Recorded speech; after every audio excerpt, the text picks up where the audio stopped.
Сәлем достар, бұл видеода біз Испания мен Қазақстандағы кейбір азық-түлік бағаларын салыстырып көреміз. Ал видеоның соңында екі елдің ең төменгі және орташа жалақысын кесте түрінде көрсетіп, бетпе-бет салыстырамыз. Екі елдегі инфляция көрсеткіштерін анықтаймыз. Ондай болса, кеттік. Тауық филесінен бастайық.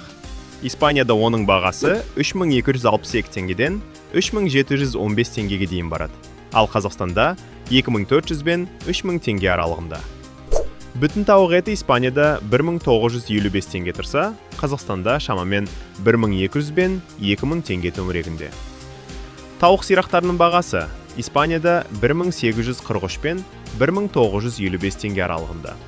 Қазақстанда болса 1500 ден 1900 теңгеге дейін жетеді. Енді ұнға келейік. Испанияда ұн 329 теңге тұрады, ал Қазақстанда шамамен 500 ден 600 теңге.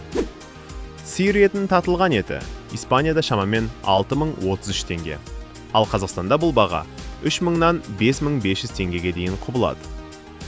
Өсімдік майының 1 литрі Испанияда 978 теңге, ал Қазақстанда 910 теңге шамасында.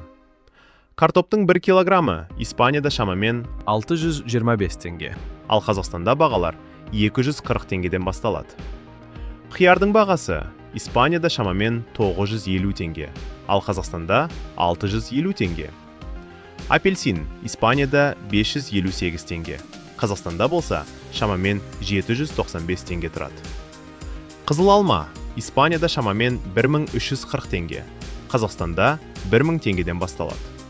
Ал голден алмасы Испанияда 1229 теңге болса, Қазақстанда шамамен 1000 теңге тұрады.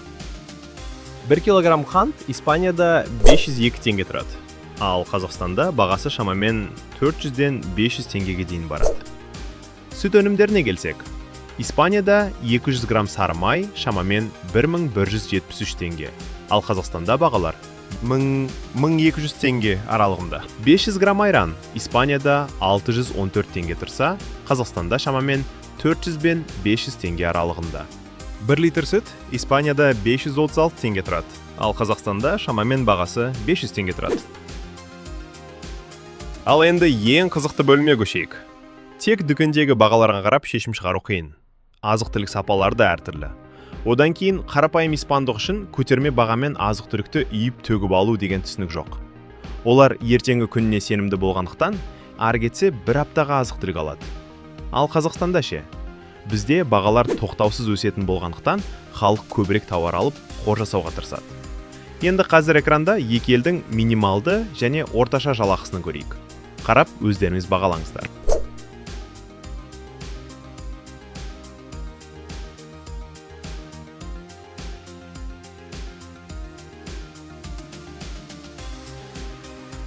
Бұл тек бағаларға қысқаша шолу ғана болды.